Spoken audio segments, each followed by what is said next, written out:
علیکم ورحمۃ اللہ وبرکاتہ۔ میں ڈاکٹر سلمیٰ، امید ہے سب خیریت سے ہوں گے۔ آج کی گفتگو میں آپ کے ساتھ جو بات شیئر کرنے والی ہوں آپ کے لیے انبلیویبل بھی ہو سکتی ہے، لیکن میرے لیے، کیونکہ میرے تو ہر وقت جیسے کہ میں آوازیں سنتی ہوں اپنے فرشتوں کی، شیطان کی، اس طرح نبی پاک کی روح کے ساتھ ملایا میں نے کانٹیکٹ، اس طرح اہل بیت کے ساتھ، مطلب ہر ایک کے ساتھ، ان کی روحوں کے ساتھ کنیکٹ میں نے ملایا ہوا ہے۔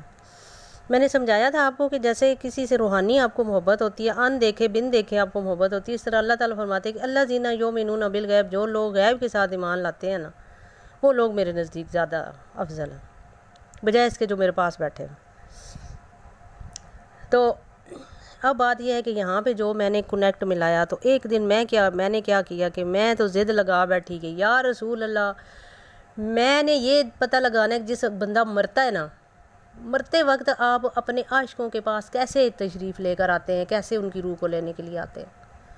بس ایک دفعہ میں نے یہ ضد لگا لی، کیونکہ میں نا کبھی کبھی ایسے ضد لگاتی تھی بچوں کی طرح اپنے رب سے، اور پھر وہ رب مجھے دکھا دیتا تھا۔ وہ رب دکھانا چاہتا ہے تب بھی اس کے ذہن میں یہ ڈالتا ہے نا کہ آج اس کو علم ہونا چاہیے۔ گواہ ہیں آج بھی کچھ لوگ اس بات کے کہ میں نے دیکھا کہ میرے جسم سے روح کیسے نکل رہی، میرے جسم سے روح نکلنی شروع ہوئی میرے انگوٹھے سے۔ جس وقت کوئی سلامتی پر ہوتا ہے نا بندہ، تو اس کے جو دایاں پاؤں ہے نا، وہاں سے ایسے لگتا ہے کہ جیسے کسی نے ٹیکا لگایا ہو، اس کے ناخن کے اندر ٹیکا لگایا ہو۔ ٹیکا لگا کے اس کے جسم کو سن کر دیا جاتا ہے، جس طرح کسی کا آپریشن کرتے ہیں، تو جب وہ ٹیکا لگاتے ہیں جسم کو سن کرتے ہیں نا، تو وہ بالکل ایسے جس طرح کے وہ جو روح ہوتی ہے نا آپ کے، جیسے کہ کوئی ایک چپنگ بکرم ہوتا ہے، یا ایک آپ کی جو ہے ہوتی ہے نا جیسے سلوشن ٹیپ وغیرہ چپکائی بھی ہوتی ہے اس کے اوپر، اس کو ایسے کھینچتے ہیں تو آپ کے جو جسم کے بال ہیں وہ سارے اس طرح اترتے ہیں۔ اس طرح وہ جو چپکی ہوئی چیز ہے نا اس کو اتارا جاتا ہے۔ لیکن جو مومن بندہ ہوتا ہے نا، اس کو اس کی اتنی تکلیف نہیں ہوتی ہے، لیکن ہوتی تو ضرور ہے، لیکن وہ برداشت کر لیتا ہے نا، کیونکہ اسے برداشت کی عادت ہوئی ہوتی ہے۔ پہلے دکھ برداشت کرتا ہے، اللہ تعالیٰ کے راستے میں ہزاروں چیزیں وہ برداشت کرتا ہے، اس کو اس کی عادت پڑی ہوتی ہے پہلے۔ تو عام بندہ تو پھر اس کو نہیں برداشت کر سکتا نا، تو وہ جو اس وقت ہیٹ والا وہ انجیکشن جو ہوتا ہے نا، وہ اتنا ہیٹ والا ہوتا ہے کہ اس سے بندے کے جسم کے اندر اتنی گرمی آ جاتی ہے کہ ایسے لگتا ہے کہ اسے بہت تیز بخار ہو رہا ہے، ایسے لگتا ہے کہ بس نا پسینہ ہی پسینہ وہ ہوا ہوتا ہے، کیونکہ اس وقت نا بندے کو تکلیف سے بچانے کے لیے اس کو جو ہوتا ہے نا ہیٹ اپ کیا جاتا ہے، ہیٹ دی جاتی ہے اس کو۔ اب دایاں جو گنہگار بندہ ہوتا ہے نا، وہ اس کے بائیں پاؤں سے وہ لگایا جاتا ہے ٹیکا، جو انجیکشن لگتا ہے اس کا۔ اب میرے دائیں پاؤں سے وہ نکلنا شروع ہوا، مطلب وہ انجیکشن مجھے لگا تو ایسے لگ رہا تھا کہ جیسے میرے پاؤں کے اس حصے سے کوئی ایسے چیر کے کوئی چیز نہیں اتار رہا ہوتا، میری سکن اوپر سے کوئی ایسے چیر رہا ہوتا ہے، اس طریقے سے مجھے محسوس ہونا شروع ہو گیا۔ اس طریقے سے محسوس ہونا، پہلے اس ٹانگ سے پھر بائیں ٹانگ، کیونکہ نیچے والے حصے سے پہلے نکالی جاتی ہے نا، بائیں ٹانگ سے پھر ناف تک آیا، پھر ناف سے پھر میرے سینے تک، سینے سے جب میرے گلے تک پہنچانا، ایسے لگتا تھا کہ کوئی ایسے نا کوئی مطلب ایسے کوئی گول سی جیسے گیند سی نہیں ہوتی، ایسے بال سی ہوتی ہے چھوٹی، جیسے میرے گلے میں کوئی پھنس گئی ہو جیسے، نہ وہ باہر نکل رہی تھی نہ وہ اندر جا رہی تھی، اور ایسے لگ رہا تھا بس ابھی میرے جو پھر وہاں پہ جب پھنسی تو ظاہری بات ہے آنکھیں میری اس طرح کھل گئیں۔ جب کھل گئیں تو میں نے کہا کہ یا میرے پاس جو بیٹھے ہوئے لوگ تھے نا، انہوں نے سورۃ یاسین پڑھنی شروع کر دی کہ یہ جو ہے نا مطلب یہ بندہ مر رہا ہے، ابھی میرے گھر کے بندے تھے، انہوں نے کہا ہے کہ یہ بندہ مر رہا ہے، تو اب جو ہے نا اس کی روح نکل رہی ہے، تو ہم یہ پڑھنا شروع کر دیتے ہیں، کیونکہ ان کے ہاتھوں میں پہلے بھی بہت سارے لوگ مرے تھے نا، اس وجہ سے ان کو پوزیشن پتہ چل گئی، وہ میں نے بتایا تھا کہ میری روح نکلنے لگی ہے۔ اب گلے میں جو ہے نا جب میری روح آئی تو میں کہوں کہ یہ یا اللہ نبی پاک کہاں ہے، میں نے وہ نعت پڑھنا شروع کر دی، تو میں نے دیکھا دائیں طرف سے آسمان سے جو ہے نا، مطلب مجھے لگا نا جیسے میں کمرے میں تھی نا، لیکن وہ چھت نہیں تھا،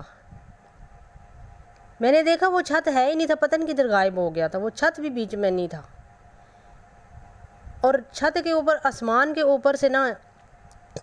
ایک تخت آ رہا تھا، یعنی کہ جس طرح ایک صوفہ ٹائپ ہوتا ہے نا، ایک بادشاہوں کا تخت ہوتا ہے، اس طرح ایک تخت آ رہا تھا، اور اس کے آس پاس جو ہے نا وہ فرشتے اڑ رہے تھے، اور اس کے اوپر تاج پہنے ہوئے حضور نبی کریم بیٹھے ہوئے تھے، اور ان کے ایک سائڈ پہ حضرت امام حسن رضی اللہ اور دوسری سائڈ پہ حضرت امام حسین رضی اللہ تھے، اور فرشتے ان کے ساتھ تھے، اور جو ہے نا حضور نبی کریم میری دائیں سائڈ پہ، میرے تقریباً جو ہے نا اس 1 کلومیٹر کا فاصلہ ہوگا، تو دائیں سائڈ پہ میں نے آنکھیں اس طرح پھیری تو میں وہ نعت پڑھنے لگی تھی اور نبی پاک کی آمد کے لیے. تو مجھے فرماتے ہیں کہ تجھے یہ شوق تھا نا، آج تیرا شوق پورا کرنے کے لیے آپ کو دکھایا کہ ایسے میں آتا ہوں اپنے عاشقوں کی روحوں کو لینے کے لیے، لیکن چونکہ آپ کو زندگی دی گئی ہے، ابھی آپ مر نہیں سکتی، آپ کو زندگی دی گئی ہے، صرف آپ نے، یہ صرف آپ کی ایک ضد تھی جو ہم نے پوری خواہش تھی جو آپ کی پوری کی ہے، تو یہ صرف آپ کا جاننا ضروری تھا، آپ کہہ رہی تھی تو اس وجہ سے، کیونکہ جس وقت انسان اس عشق میں آگے جاتا ہے نا تو کہتے ہیں کہ وہ تقدیر بھی خدا پوچھ کے بناتا ہے، پھر اس سے پوچھ کے ہی پھر اس کی خواہش کے مطابق ہی پھر وہ کیا جاتا ہے ساتھ. تو اللہ کا شکر ہے کہ میری خواہش کے مطابق ہی سب کچھ ہوتا ہے. میں تو اس راستے سے، اپنے خدا کے راستے پہ بہت خوش ہوں، بہت مطمئن ہوں، میں تنہا ہو گئی ہوں مگر میرے لیے آگے کی منزلیں جو آسان ہو گئی ہیں.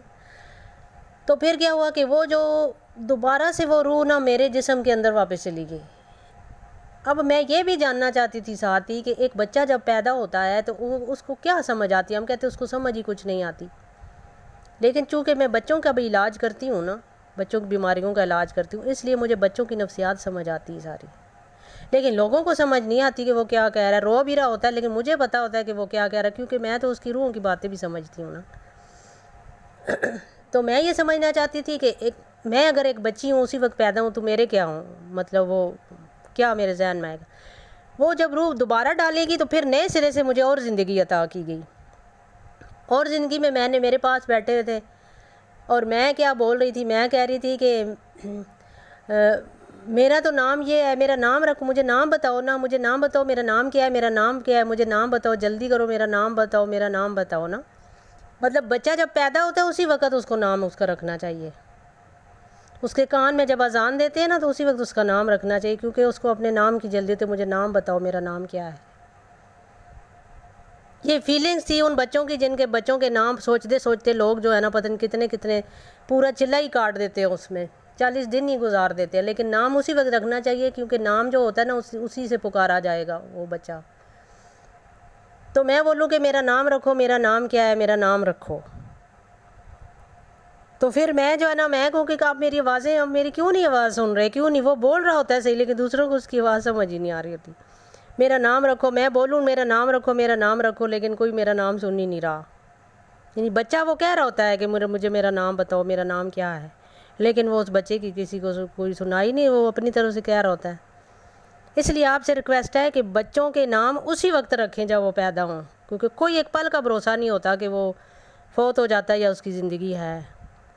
تو یہ اس طرح پھر دوبارہ سے مجھے اس طرح 5 دفعہ میرے جسم سے روح نکالی گئی. ایک دفعہ روح میں بالکل مر گئی تھی، ہمارے چچو لگتے ہیں وہ ڈاکٹر ہیں، وہ بھی فوت ہو گئے ہیں.